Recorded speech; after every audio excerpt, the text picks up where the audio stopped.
we're starting to get some people coming in, so we'll get started. Again, thank you again for attending our dynamic discussions. This is our second go around with it on behalf of our owners, Kurt and Tammy, and the rest of the dynamic staff and my support staff of Big James and Carlo and Craig. Again, we appreciate you taking the time out of your week and of your day to spend time with us and talk all things strength and conditioning. I want to touch base. We didn't remind you guys last time, but we are recording these and they'll be posted up on our website under our education tab. So last month's, if you didn't sign on, is available right now. And I believe it's on our site as well as our YouTube site, Dynamic Fitness and Strength. So this month we actually gave, and I'll give you a heads up right now too. So next month, mark your calendars. I think it's April 7th, around the same time. We're going to have a guest, Mark Asanovich, former NFL strength coach for the Jacksonville Jaguars and the Bucks, and one of the leaders in strength and conditioning on concussion research and training. He will actually, I believe he's going to be here live with me in Wisconsin next month. So we'll be talking discussions on training the neck, which is great because I'm working on an ebook about that. But more importantly, how training the neck can help reduce incidences, hopefully, of head trauma and concussions. So if you mark your calendars on that, I believe that'll be April 7th from what I gather. So as we did this month, last month we kind of just shot from the hip and just asked a variety of questions. This month we were hoping to do a specific subject, and I went with just like basic program design considerations. From that, some of the questions that got thrown at me, I've been sitting around all day trying to figure out, man, how do I answer these questions? Some of them are not necessarily the simple program design questions I was hoping to discuss today. I just was going to talk about, hey, front squat or back squat, 3 days a week, 4 days a week. And I've got some doozies that I'll try to get to all of them. I do see that some of the coaches who've asked are on, so I want to address some of those things first. But the biggest thing is, again, if you guys have a question, you want to chime in, I think we've allowed you guys to unmute, and then there's that little chat box, I believe, that we can get questions through the chat. But there's a lot of different components fall into program design. As I was thinking in one specific component, these questions that were asked of me and to relate to you guys today in the audience resonates that there's more to program design than just the true X's and O's. I'll start out with what I think is the simplest one. Biggest mistake a coach can make while programming. Well, it's very simple, making it overcomplicating the process. Let's remember, as much as what we're trying to do is help the athlete improve his overall or her overall athletic capabilities that may bring a transferable trait to their sport of choice, we are the general physical preparation specialists. Their positions coaches, their sport coaches, those are the coaches that should overemphasize the specific drills. And I'm not saying we shouldn't do general/specific type of work, but it really takes a true expert to teach somebody how to do something that's very related to their sport. I know some coaches in strength and conditioning have crossed over a little bit and have really, really learned more of the dynamics and the movements and the positioning of that sport, and they're doing probably more tactical and technical work as it relates specifically to position work and things in the weight room. I tend to be a little bit more on the general side. I like to keep the framework to a minimum when it comes to that. I like a little bit of separation of delegating what person has what role. So I think the biggest thing is knowing what your expertise level is, how that works with the coach, and then again, not overcomplicating it. It's sometimes I think the coach wants to make something elaborate, and generally elaborate turns into a bunch of nonsense. to make it to be just quite frank. The basics always go down to, you know, just the things like Dan John always says. When in doubt, you're going to squat, hinge, upper body push pull, do some type of loaded carry for what I call total body root work, or working the total body abdominal and core structure, and then some type of sprint for speed mechanics. I mean, it's that simple. Then you can branch out from there. You know, then it's a determination of what is the athlete more compatible of doing, what does the sport coach have as far as what's their background in strength and conditioning. Some do have a sound background, some do not. They just want to, you know, they want to give their opinion because, again, the head coach is giving you their clientele. You've got to be smart enough to listen. Whether or not you think it's coming from an educated side, you still have to give them the respect and listen to what their thoughts are and how their athletes should be trained. And then hopefully, as you as the expert, that you can do a good job of explaining and justifying what your expertise is. And then from that standpoint, we can move forward. But when you're looking at certain exercises, when it comes to the mistakes, I always say this: you have to know what you're capable of teaching. Let's forget about whether you want to do a 3-day a week or 4-day a week. I don't think that's the biggest mistake. The biggest mistake is choosing exercises that may not be applicable to the sport or to what you're capable of teaching. Like I've always said, there is no bad exercises, there's just poor application. And just because you can doesn't mean you should. Do all athletes need to do full catch Olympic lifts? No, not at all. Does all athletes that play football need to train the way they're training at Alabama right now? No, there's a lot more components that go in that. And the biggest thing is, you don't have the personnel on your staff to do what they're doing at Alabama. That's no discredit and no disrespect to your staff, but it's true. I've known Matt Ray when he first got into this game. Matt is one of the few people in his like we see it. That's a unique trait that's not out there in a lot of the people in that role. His relationship with Coach Ballou has been garnered over years. There's a huge trust factor at Arizona State. And from there, that relationship of bridging the gap between science and strength was started. And that he got to a point he got to the point where he was able to invest with a coach that believed in it. And now they've taken it to a whole different level. I give Coach Saban a tremendous amount of respect for a guy shifting a paradigm at that point in his career with the success that he had. I mean, that's almost an entirely different paradigm shift from the traditional model that Alabama was training to what they're doing today. So there's a high level of, he took a chance and he won, because no one can say COVID or non-COVID, and Coach Yoxel can speak for it himself. He coached in the SEC. They won 11 SEC games and 2 playoff games to win a national title. There ain't going to be too many teams that can ever take credit to do something like that. I mean, that's got to be one of the most impressive things that I've ever seen in college football. That was an 11-game SEC schedule, 10 in the championship, and then 2 playoff games against high-quality people, and you do what they did and have the talent they did, that'll be one for the ages for sure. So I would tell you to keep it, always start simple. And simple doesn't mean easy. Simple means things that athletes can easily pick up, things that you can easily coach and communicate with, that the athletes understand at a fast pace. That's the key to anything in programming.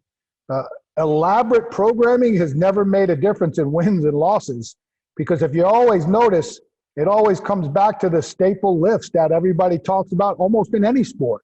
Some type of squat, some type of press, some type of Olympic movement for the majority of the coaches. So don't overthink it, would be my easiest way to say it. And do yourself a favor. Know what you know, not what everybody else knows. If you can do that, you'll win the long run, you'll win the long game. Okay, one of the other questions, and I have a hard time explaining myself when it comes to this subject, but I'll do the best I can. Use of velocity-based training in an athlete's periodized 12-month annual plan. Okay, here's my thing on velocity-based training. And I'll start off by this. If you are using velocity-based training and your guy's exercise technique is piss poor, then you're missing the boat on what we're trying to accomplish in the weight room.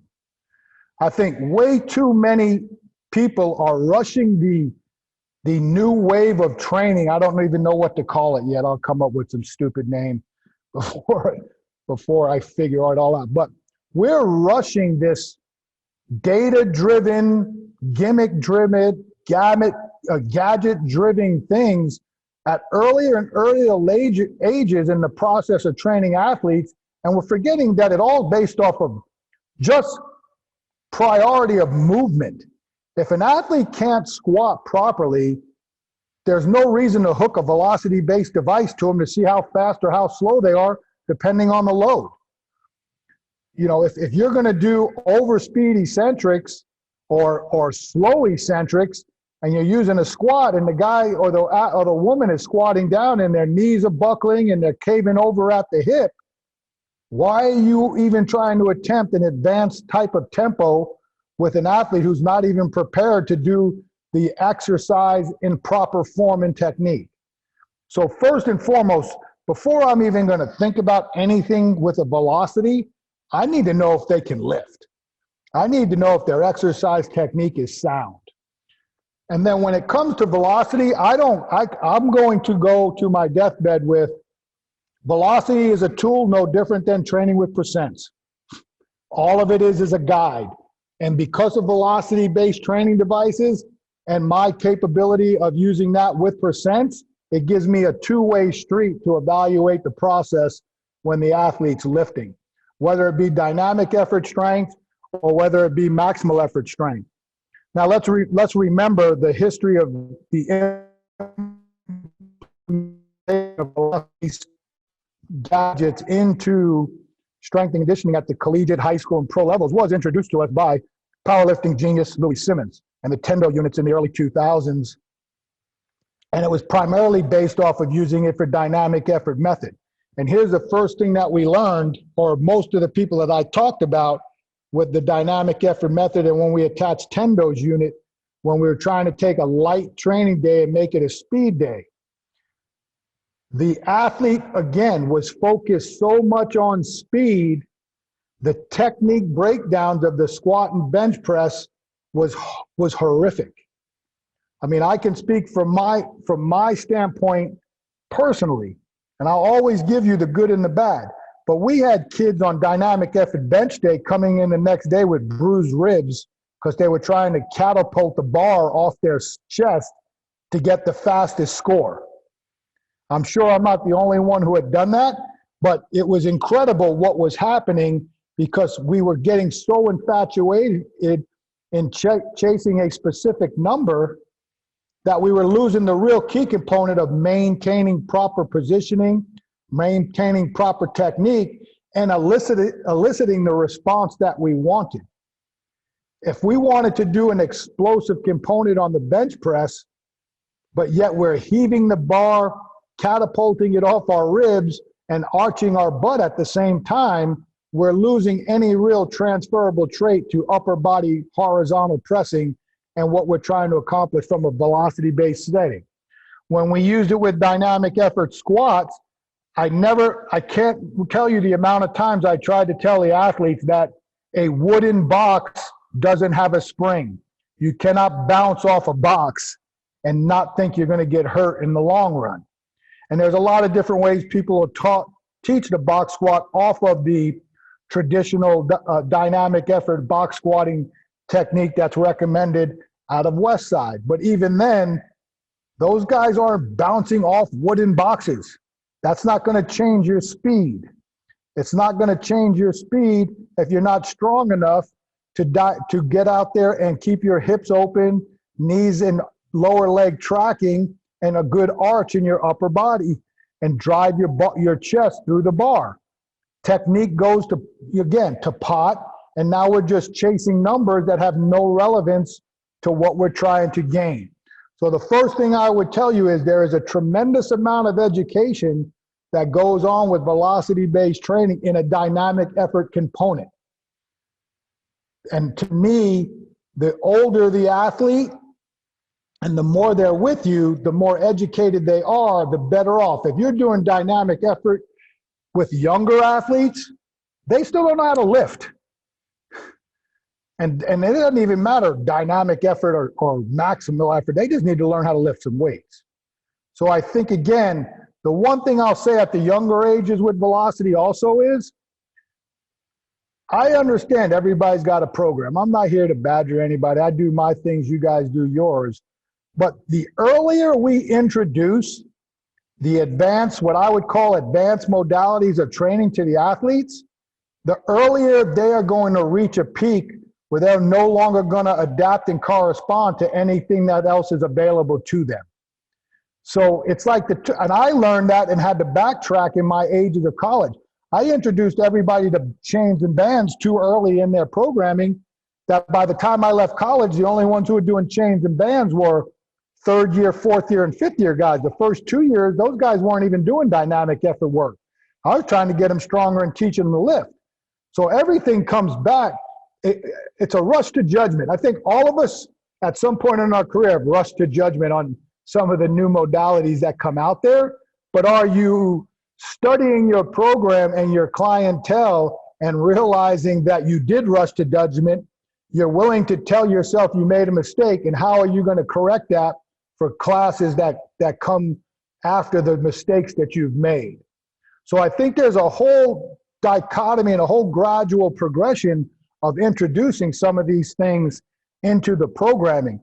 Like, I never even utilized the velocity play stuff for max effort work.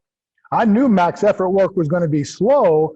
And then when Brian Mann started figuring out data of actually when to shut a guy off based off of the score, I looked at it as a standpoint to not get overzealous on max day when athletes would make a good clean lift and everybody tell them you got 20 more. And the number is really just going, yeah, should he go up 20 or should he shut him down? And then you have like I said, now you have another way to gauge. If the velocity looks slower than what your eye said, then you shut the guy off. I mean, at the end of the day, we're not bringing them to meets. Progress is slow. It's a slow developing stirring of the pot when it comes to strength training and overall development in the weight room. So from my standpoint, I would be very, very conscientious with velocity-based work. I think there's a lot of merit to it. My buddy Travis Mash is doing his master's work on it, his PhD work on it. He's utilizing it a lot in his own training, and he's a world champion powerlifter and a pretty extensive and qualified Olympic weightlifter. And he's using it a lot, and he's making some interesting assumptions with it. I think that I would use it in the max effort. If I were to go back to the team setting, I would definitely use it in more max effort settings to give me more of a correlation with the athletes when it comes to higher percentage work for multiple sets. I'm a big Prilipin guy, so I'm going to wind up doing 8 sets of 2 at 85, 8 sets of 2 at 88. And I want to see how the athlete responds, and that would give me another way to see how well he can maintain or she can maintain maximum concentric intent. I would definitely use it more during the in-season because I think some of that could also help you realize what the fatigue factor is with the athletes, especially if you're doing a lot of dynamic effort work, which we did lower body wise. We were a big dynamic effort lower body team in season. So I think that would be a key. And then we also did max effort upper body to 90%. So it'd be interesting to collect the data. But as far as year round, every set, I think you guys are overshooting it with the velocity base. I mean, Brian Mann has become a world renowned expert, and velocity-based training, and he says it's overused. So if the guy who a lot of us believe in, and Brian worked for me, so I was really fortunate to know him close, if that guy who has made a name for himself across the world is telling you, slow your roll, I think that's a good recommendation. And like anything else, remember, everything's a tool. How you apply that tool and what you're really looking for to accomplish with that tool is only you can answer that question. And I just think that we have overshot the gun on a lot of these gadgets, especially at earlier ages when the concentration should be proper movement mechanics. Everything else from there will fall into place. Here was one, this was one that was interesting. Contents of a performance evaluation. So I'm gonna guess that's if I'm turning in numbers to a coach. Luckily, towards the end of my career, we all realized that winning's winning and the number of 400-pound bench presses is irrelevant if I'm not winning. If Coach Costner's rugby team's not winning, they're not gonna worry about how many guys are squatting over 500. I mean, if Coach Jocks is winning the SEC, I'm sure they're not too concerned about how many guys clean 300. Now we do, because we like that stuff and we want our guys to get stronger, but the evaluation process should be based a lot on what I call the notable KPIs. I found it early in my career, I found it a little, not surprising, because I mean, everybody was learning as the field was growing, that everybody tested vertical jump, but no one tested horizontal jumping. And that was like, we always said, hey, what'd he vert? And then it was like, well, what? But most things are being done in that horizontal plane. And we weren't testing that as a power aspect. So I would start with myself, some of the things that we did, and then you guys can figure it out from there. We did 3 foundation lifts, and depending on, as I got older, depending on what level you were in, but it was some version of a squat, some version of a bench press, and then generally a clean. It started off as a hang clean in some sports and a full clean in others.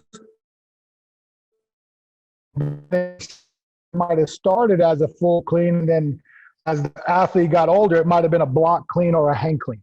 But we believed in the cleans and Olympic movement variation, so we utilized the clean as a total body test. The back squat or front squat was generally the priority, and like I said, the bench press was generally the upper body choice. So those were your 3 weight room strength tests.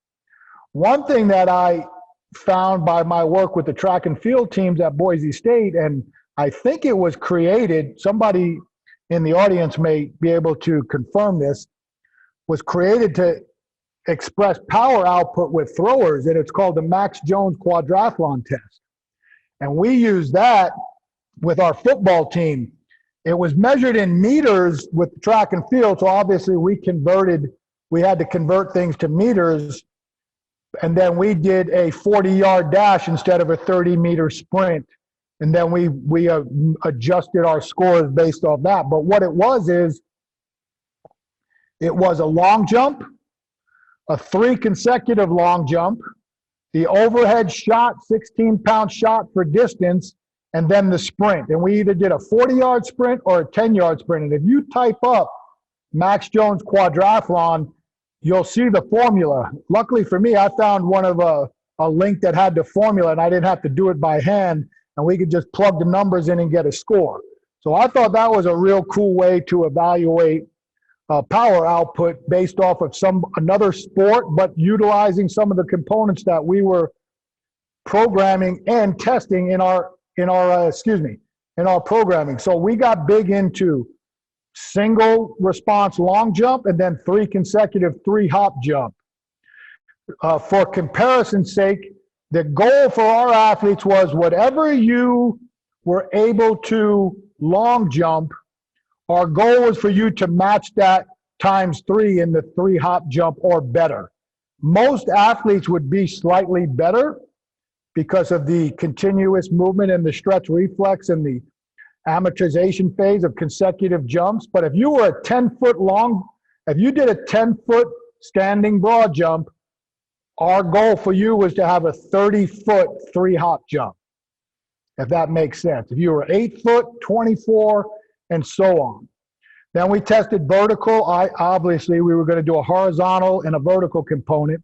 We did the overhead shot, the 3 strength lifts, and then we did a 40-yard dash. Obviously, most people, that's traditional in American sports for most of us, and we'd have a 10-20 split. We do agility, and for us, primarily with the football program, we would do the 5-10-5 and the 3-cone drill and the 60-yard shuttle, because those were combine indicators.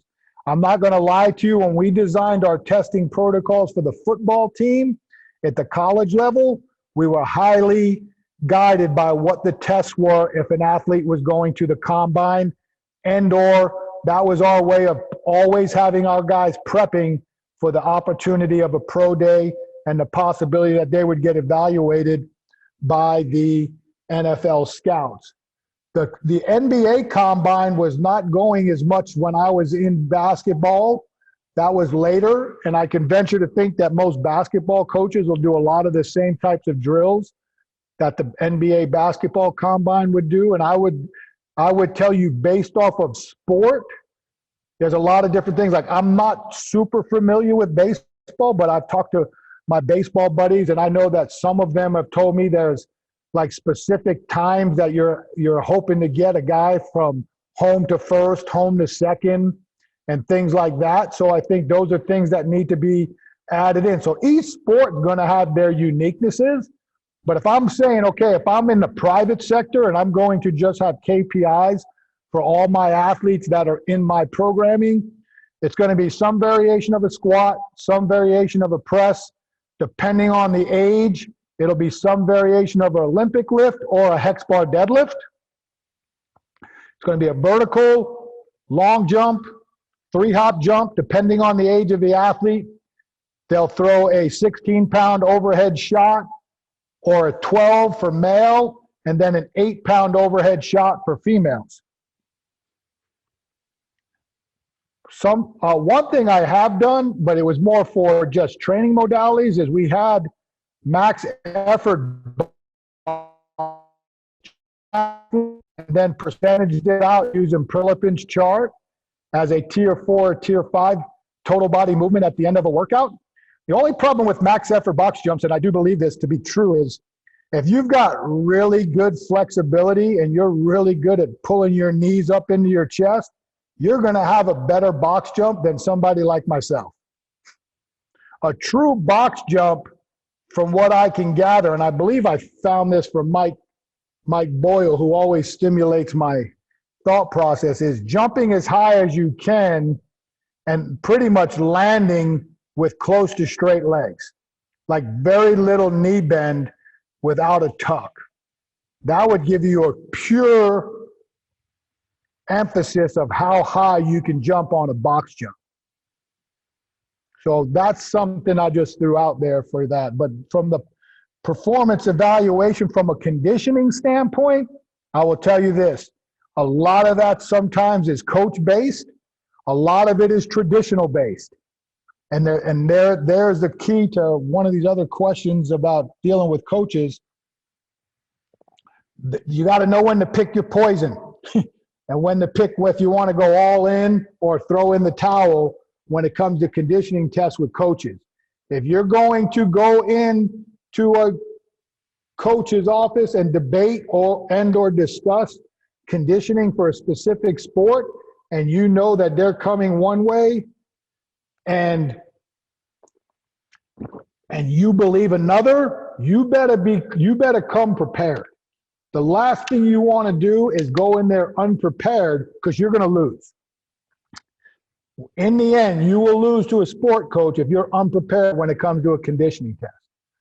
I think if they're open-minded and you can truly show that you have done enough research and what you think has a rational thought, I would think that they would give you a good, honest effort. But if you don't, they're going to just go with what they've always known. And some of them, again, some of the tests in a lot of sports, from what I can gather, are outdated. A lot of other teams are utilizing science to dictate their tests. I can tell you right now, my conditioning test with the Carolina Panthers changed 3 different times as we got to understand some of the dynamics of the GPS. And the last test that we did is we actually created it based off of what we call density sprints, because one of the things that our GPS was tracking was yards per minute of practice. And what we found was, I hope I get the numbers right. So the lineman would go like 30 yards a minute, the big skill would go 45, and the skill would go like 50. So we built our running test off of that and just dropped the rest time to a time that's similar to a play time. So we would run 20 30s with a 35-second rest, 20 45s with a 35-second rest, and then 20 50s with a 35-second rest, which was very, very conducive to things that we found in GPS. GPS data for conditioning on most sports, I think, brings a lot of value and a lot of credibility to you when you're discussing with your athletes. I know when we did our tempo days or our volume days, I know a lot of guys, back in the day, we're running 5 300-yard shuttles, we're running 16 110s, we're running 10 gassers, and these guys would be like, where are you guys coming up with this stuff? And we were just going with what was out there and prescribed in years past. But with the volume accumulation data that we got from practices, when we went and started instituting tempo runs and run walk types of things, and we would tell the guys, we got this based off of averages of your practice yardage, well, now your level of credibility goes up, because now these guys are like, okay, finally, you're telling me something that makes sense. You're not just making up some random hodgepodge of running. And we had better work from that. Guys bought in a lot faster. So I think there's a lot of credibility if you use it to your advantage. Just like with, I think we might have talked about this last time, where I found out, a hard truth from old school type of coaching where, you got to run everything full speed. Every drill is full speed. Everything we do is full speed. That's how you play. No, that's not how you play. You actually play a small percentage of time over 80% of high-speed running, which also includes change of direction, accel, decel, as well as how fast you ran. And what you would see is you would cover 3,000, 4,000, 5,000 yards in a training session or a game, but your high-speed running was only about 500 yards. Or for linemen, it might even be down in 250 to 300. So what that tells you is when you're developing your conditioning programs, you look at the overall yardage of a game or a practice, and if you want, and I'm big in simulating yardages like that for conditioning days. But now, instead of yelling and barking out everything's full speed, you can actually now create realistic rest intervals and go times for your higher level volume stuff instead of what I just never could understand, how fast we were asking guys to do certain repeats and sprints earlier in my career. Now you can slow that down and get more into a different type of training effect, and then emphasize that 500 yards in your short sprints and position specific and change of direction work, because that's more conducive to what's going to happen in their sport. So if I have to do 2,500 yards of work in a program, and 300 is based off high intensity running or high intensity or high speed running, I'm going to take that 300 and max that through position specific, change of direction, or short sprint work. And then I'm going to adjust goal times to slow down the tempo for the other 1,500 to 1,700 yards so that they can build their overall conditioning base. So one of the other questions that we got was, what do you do, or how do you bring up questions that you have asked of GAs and assistants to open their minds up to different training philosophies? I would say this when it comes to programming and learning programming. I never asked them questions. I told them that you're going to learn everything there is to know out there. It's not a one-stop shop. I want you to know 3-day-a-week program. I want you to know 4-day-a-week program. I want you to know HIT training. I want you to know full Olympic lifting training. I want you to know velocity-based back when it was first starting, but I want you to know Prilipin. I want you to know traditional. I want you to know bodybuilding. I want you to know powerlifting. I want you to know weightlifting. I want you to read Bompa. I want you to read Zatsiorsky. I want you to read Louis Simmons. They had no choice. My goal and my exposure was to give the coach as much information as possible, and then under my tutelage and what we were doing as a group, they would learn how a organized program looks from a university setting. But I wanted to give them the skills and the tools that when they went out on their own, they knew how to think for themselves. The biggest thing is you want them to be able to choose what they liked from what you did, what they were learning on their own, and how they were developing as a coach and a program designer themselves. So I don't think it's what questions I asked, although we met and discussed programming, but it was more of a roundtable chalk talk. And I mean, there's guys that are on this call today that have come to visit me at several different spots and know that it's pretty much what I'm telling you is almost 100% truthful, because we would just sit around and talk, and the questions just came randomly.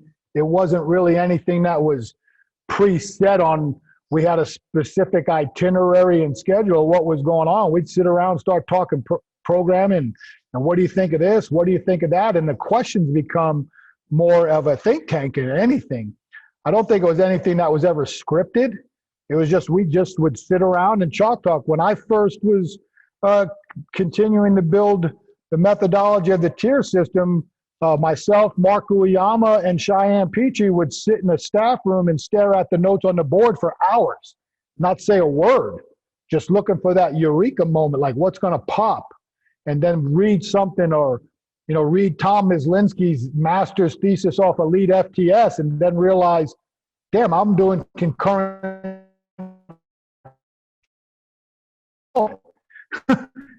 Just things like that. Or, I can mix and match the daily rotation of the 3 efforts of strength and prioritize that and still be able to accomplish what we want through the tier system. So it's a lot of just continued education, trying to push things forward, trying to create independent thinkers, because my big thing is I wanted my staff to be able to give me valid opinions from their own processes, not regurgitating what's coming from the literature.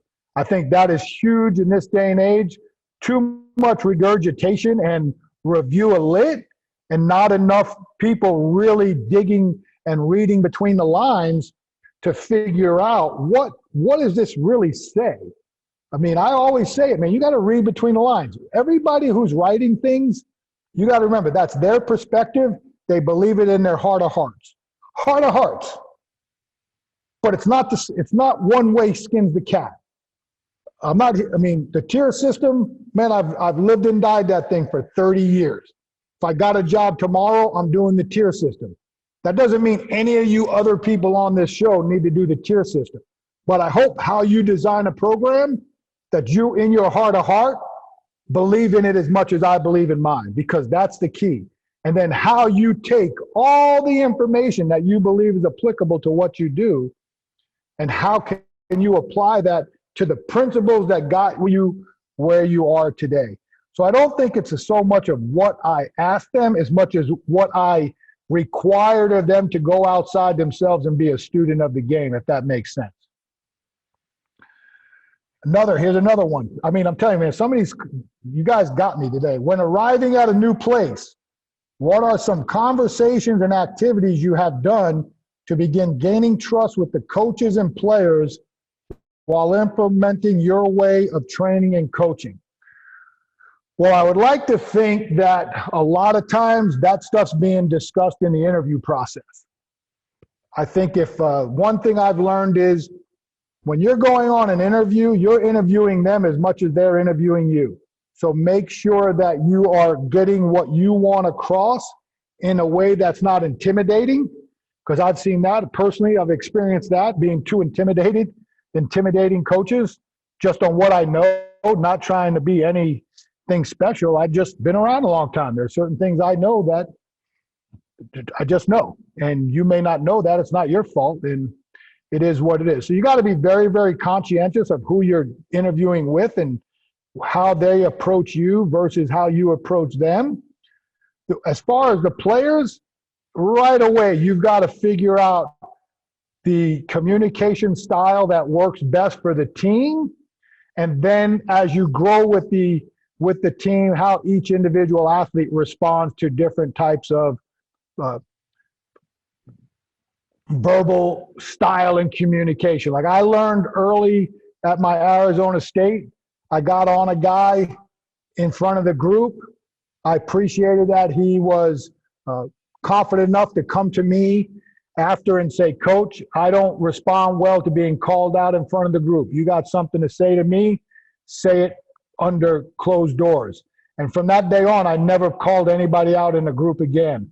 I always waited till after and brought them in because it just made sense. It didn't make sense to embarrass anybody in front of anybody. It didn't make sense to act like an a-hole in front of the team because somebody did something you were not really copacetic about. So I learned that from that standpoint. A lot of people will tell you they don't care how much you know until you show them how much you care. I think that's based off of just watching how you do your business and how you've designed and how you educate them through the preparation portion of explaining what you're trying to accomplish. These kids, especially in this day and age, whether you think they do or not, these kids are exposed to so many types of training. Whether they know it or not, they know too much. And if they may not be able to explain it to you, but they'll know enough to question stuff. And whether you like it or not, you have to have an answer. And if you don't have an answer because you may not know it, I always say, be honest. I don't know that, but I'll get you an answer. Because the last thing you want is to lose the trust of an athlete by them asking you a question that you don't know, and then you give them some bogus answer, and they find out that you don't know what you're talking about. Because that's going to resonate through the team, and the next thing you know, you've lost them. As far as the coaches, I think it's just being a professional. Knowing what you know, knowing what you don't know, and being very, very receptive to learning their sport, learning their styles, and showing them that you understand your role of pushing what they consider culture and the values of the program. I think daily and weekly correspondence can be either several ways. Most of the time you'd love to do it face-to-face, but if you're in a position where you're doing multiple sports, a weekly email may suffice, but I think face-to-face is always critical. I hope that was what you were looking for. How do you begin the conversation with an AD about getting a budget? You walk in and say, I want money. I mean, that'd be the easiest way, right? I think what you need to do is here's what I will tell you. You need to do an in-depth evaluation of your program. You need to look at it from square footage. You need to look at it from what type of equipment you have versus what type of equipment you need versus what type of program you have versus the equipment you have available to be able to run that program. I know a lot of times when new coaches come in, especially in this day and age of the crazy football, the dudes walk in, they go into a weight room that's 2 years old and say, nope, this isn't the equipment company I use, and they trash the equipment company and they replace a $600,000 weight room in 2 years with a $700,000 a year weight room. I don't understand it, but it's good for me. I work in an equipment business company, so I hope a lot more people choose dynamic. But it's just ridiculous. So I think when I go in, I always look at it from the standpoint, what do you have available, and can I make my program work with what you have? If you do that, I think as you grow and you show that you're willing to work with what has already been there and saying, well, I can't run my program if I don't have this. And I can't run my program if I don't have that. You know what I'm going to tell you as an AD? Well, then maybe I hired the wrong guy, because as far as I know, lifting weights isn't that hard. And I'll tell you this, we had no budget at Boise. People always ask, how did you get into the strongman stuff at Boise State? And we were one of the first 3 strength coaches to implement alleged strongman type training at the college level in the mid 90s. And I'll tell you why, because we didn't have a budget and we were running out of ways to bring elicit responses and excitement to the guys. So we went to the tractor guy and said, hey, I'll give you 12 t-shirts. Can you give me some tractor tires? He goes, you can have as many tractor tires as you want for 12 t-shirts with Boise State on them. We wound up having 24 tractor tires from like 180 pounds to 300 on our football field for the off season. Then on low tide, we could run behind the stadium to the Boise River and pick up stones. And we'd had stones from 18 pounds to 218 pounds in our weight room. And then we would get empty beer kegs, even though they didn't care so much to have a beer keg in the weight room. We'd have empty beer kegs and we would throw them over the pole vault pit for competition. So again, you got to do what you want. And then after a while, they realize, hey, maybe we should give these guys a little bit more money to add some equipment into the budget. But I think you have to prove your value as a coach and show them I can get it done with what you gave me. I've proven that. But what happened, it kind of is, even though I got some money, it kind of backfired because we kept winning and winning at Boise in all the sports. And it was like, well, why do we got to give you that? You're killing it with our athletes with anything. So it can backfire too. You got to watch how you play the game. But I think if you are upfront and honest with yourself going in and you try to make it work with what they have available, I think you got a huge, huge chance down the road to get in a position to ask for some type of budget. I know a lot of times what I found was you build your program, and then if you can build a relationship with the fundraising arm, to talk to them about possibly seeing if you could run some type of fundraising campaign for the weight room. Now, the one thing that I thought was amazing that I saw from a colleague of ours, Donnell Boucher at the Citadel, was he ran like a GoFundMe account, and he had tremendous success from Citadel alum that didn't even play sports, because the Citadel is like a very unique place. If you graduate from the Citadel, it's like the skulls in those secret societies that you read about in the movies. That's how the Citadel is. And he wound up raising, I think, over $40,000 to re-outfit his weight room. And boy, it really made some really nice upgrades. So there's a thought that's out there now. And again, I think if you're at the right spot, if you're ever fortunate enough to have an athlete make the big time, they're always willing to give back if you did right by them. So there's quite a few ways, but I would say when it comes specifically to ADs and talking to administrators, I think the best bet is prove your value, that you can do it with what they've given you, and then show it down the road where I said, okay, here's some of the things that we've been able to accomplish. And then after looking at it and discussing with the coaches and where we want to go, if we could add these few pieces, or if we had 6 more racks, we would be this much more efficient. Or like in some things, like if we had, and I'm just throwing these out because I call them like medical pieces. If we had a reverse hyper, that would really help for traction for traction work and decompression work for our athletes who are heavier squatters and deadlifters.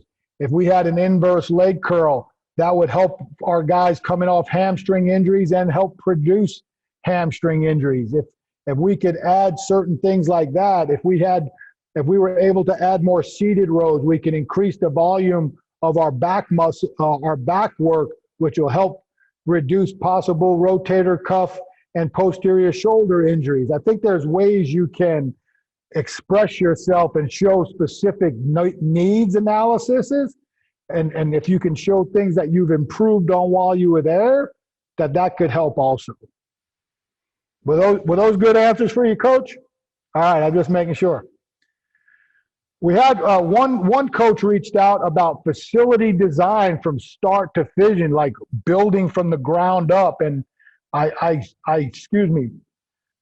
hit him up privately last night because we had just written an article for our newsletter on facility design thought process. I will tell you this, if you're designing a facility, it's not as easy as a one Zoom discussion. I mean, when I was with the Panthers last year, we had started this discussions on a new facility and practice area that isn't going to be built and completed till 2023. So the process can be forever. And some of you guys who've been or on there who have helped design facilities in the past know that depending on where you are and how it's being built out, that process includes a tremendous amount of people, from the lighting, from the type of structure, if you're building a structure from the ground up, flooring, but even before the flooring, what type of flooring is below the flooring? Like what type of layering are you going to do? What type of stereo system, the lighting, acoustics, how high is the ceiling? If you're going to have natural light, am I going to have floor to ceiling light or small windows? Because that will make you adjust the types of lighting you have in the facility during the day. And to me, if anybody asks me straight up, just on when I walk into a lot of facilities, the first thing I notice is the lighting. To me, I want a very bright room. That's why I'll generally, when I can, pick lighter color racks and make the room as light as possible with as many lights as they allow me to have, because a dark, dingy room means guys are going to look, or women are going to get tired and sleepy. And most of the time, they're coming in after a practice or a workout anyway, so guess what? They're already tired and sleepy. So lighting is crucial for me. And then obviously a good sound system. I know some people don't believe in it. I'm going to be able to overspeak and overcoach any music that we have, as loud as it is. I mean, that's just the way it is. I want women to be enthusiastic when they come in. I'm not talking about the over fake juice stuff. I'm just talking about some excitement and enthusiasm to the way we train, and that they want to come back. I got one question that was brought up about large group training in the public park setting, and have some commercial residential building where you have a little bit more say in how many people can fit. If I was going to do some type of group training in a large public park, I would set it up very much like I would a calisthenic PE class. I would, regardless of the number, I'm lining them up in lines. We're going to spread them out, and we're going to do tremendous amount of calisthenic and GPP work for 30 to 45 minutes. Start off with some basic dynamic movement prep, go into some body weight strength work, finish with some cool down stretching, and out we go.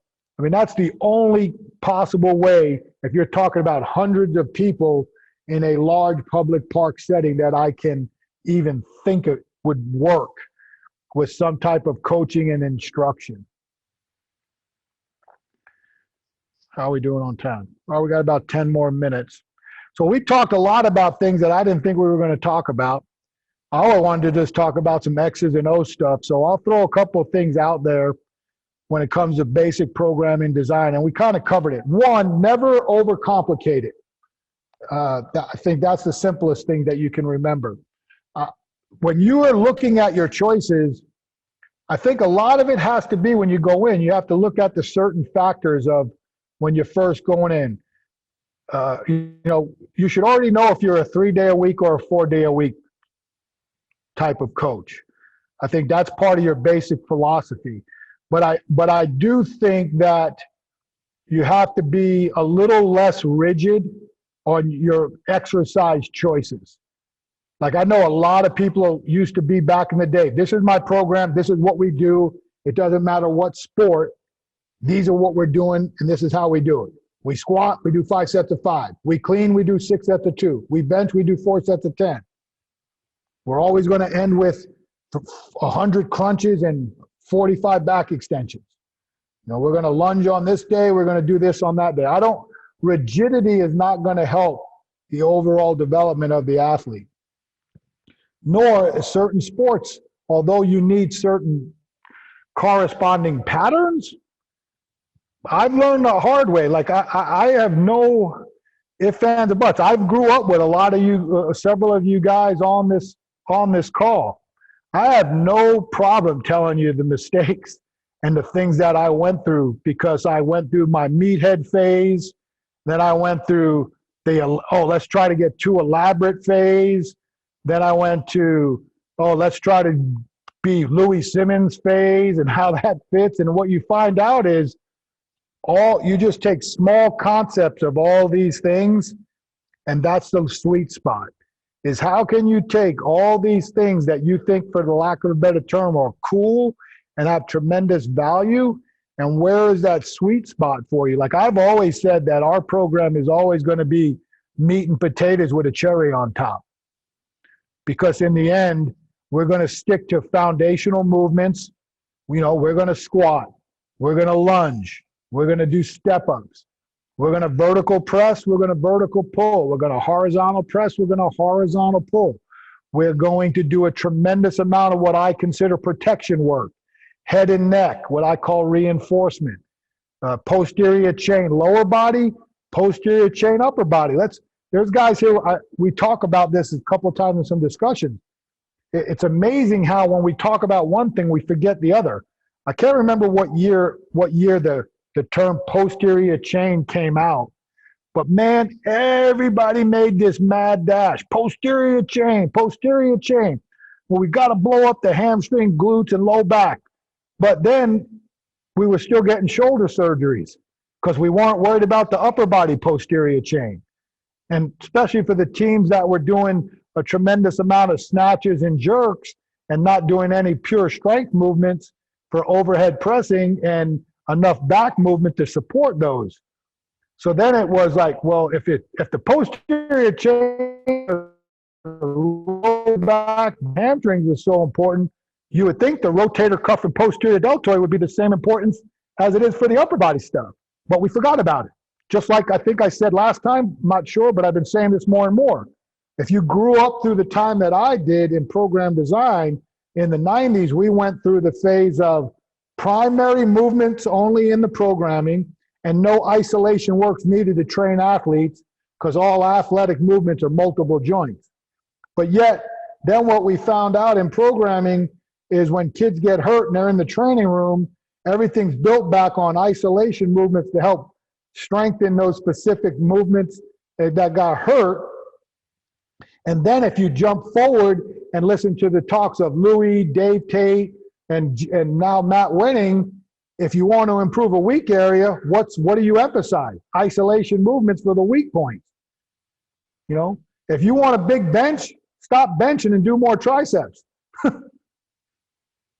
But yet we got caught up in, there's no need to do isolation work. Athletics isn't made that way. But yet, if we want to strengthen certain things and we want to be better in full multiple joint movements, you got to strengthen weak areas. So guess what? Full circle comes back around the isolation type movements. That's from the sport of bodybuilding. And that's what goes back to, again, I feel very, very reassured that the concepts that I put together and have been trying to educate coaches around the world for the last 3 decades, I kind of resonates that I get reaffirmation from different ways of thinking that, okay, maybe I wasn't too off the wall that everybody thought I was when I first introduced this type of template and this organization and exercise order to the world. Because at that time, and guys know, Coach Patrick knows, Coach Klein knows, Coach Ed knows, Coach Yox knows, when you started mixing and matching Olympic lifts at different points of a workout, you look like you were a program design idiot. But the truth is, I wasn't training Olympic weightlifters. I was training athletes who had to elicit explosive components of strength late in durations of games. And I'm not going to be able to do that and see if I can find any sense of residual fatigue if I keep training fast stuff at the beginning of a workout when they're fresh. Because there ain't one coach on here who's dealing with coaches that are going to tell you, man, if I can win the first 10 minutes, we can win the game. I've never heard a coach ever say that, ever. And that was part of my thought process was, how do I elicit responses that have metabolic energy system demands similar to the sport in the weight room? Well, move the fast things at different points of the workout and see how well the athlete's conditioning level can take them. Now, you got to be smart with your exercise choice. I'm not going to do a full clean an hour and a half in, but I can do a shrug pull and a dumbbell snatch and see if they can still, or as I got older with the older athletes, I could jump them and compare their jump scores compared to their 1RMs. So program design is a true, as much as it's science, those who, and there's several guys in here that I know what I'm talking about. The true process as a programming is creativity and artistic. I really believe that. You take the science, there's a lot of merit in science. I'm not going to sit here and deny it. But the greatest thing that we have going for ourselves, training the sporting athlete, is no one set a protocol on how to train an athlete. They've set specific protocols on how to train powerlifters. They've set specific protocols on what weightlifting looks like. They've set specific protocols on what bodybuilding looks like. There are certain ways strongmen are going to train. There's certain ways professional CrossFitters are going to train. But when it comes to team sport athletes, there ain't nothing set in stone. Study every great team or every great strength program in the 80s and 90s where you trained all the sports and look at the success of their teams. Look at the way they were trained. There's some similarities, but not a lot of commonalities. But like you train USA weightlifters and look at their programming, a lot of commonality. You train powerlifting, there's primarily two ways people are training powerlifting. Eddie Cohn's way and Louis Simmons' way. Bodybuilding, it ain't going to change much. It's going to be some type of 6-day split, and it's body part dominated. HIT training, always going to be full body work, and it's just going to be based off of your philosophy on how you're going to manipulate the body part structures and the body part rotations. But when it comes to most of us in here, free weight oriented approach to training team sport athletes, the sky's the limit. It comes back to a belief system. It comes back to organization. It comes back to self-study. Comes back to justification. And it's one thing that I'm going to talk about this year at a couple of clinics is the one thing I think all of us can agree with. There's merit in science, right? There's merit in scientific research. There's merit in some of the things that people are doing when it comes to exercise science and those types of research articles and journals. My biggest question is to that particular group. You want us as practitioners to accept all your science and accept it as fact and how it can apply to a better program for our athletes. When is science going to believe in what we believe, that the true evidence-based is the athlete confirmation that, coach, we hit on this program. It's the best I felt. Or your injuries were down because you changed the modality in your shoulder and upper body training and reduced shoulder injuries. Or you changed the modality or added a specific exercise in your lower body work and your hamstring injuries starting to reduce, and you have 3 years of data that show that before you implemented this, you had this and that. When is athlete confirmation and the things that we see daily in the weight room going to have merit? It always has merit with me, and that's why I've gotten in trouble by saying I'm the research. Because every day I'm in the weight room, I'm getting athlete feedback. That's my research. I coach athletes. That's what I coach. So why wouldn't they be my research? If a guy comes in my office, say, House, that workout suck today? I got a problem with that. That's research. So now I got to look back and go, why does he think it sucked? So those are things that come down with program design. It's extremely fun and practical. I could talk program design with anybody. I've talked with guys that are on this thing that are 4-day a week and I'm a 3-day a week. It doesn't matter. Program design is program design. You can learn from anybody. No matter how they design a program, you might find a routine that they have and you'll figure out, oh, I like that routine. How does it fit for me? And it goes back to, like I've always said, absorb, modify, and apply. So that's about it for me. I appreciate everybody coming again on behalf of Kurt and Tammy, my man James, and the rest of the crew here at Dynamic. Thanks again. And remember, next month, we'll have that stuff coming out shortly. We're going to have Mark Osanovich talking concussion. I think we might even do a live demo on our neck and head isolator that Mark created. We're going to figure out how to get that on camera. And again, Mark is extremely talented and he is extremely well-educated and extremely intelligent guy. I look forward to learning from him as much as anything else. So next week, we'll be all good, and words win to all of you. We'll see you guys soon. Thanks again for joining us. Thanks, Coach. We'll see you guys.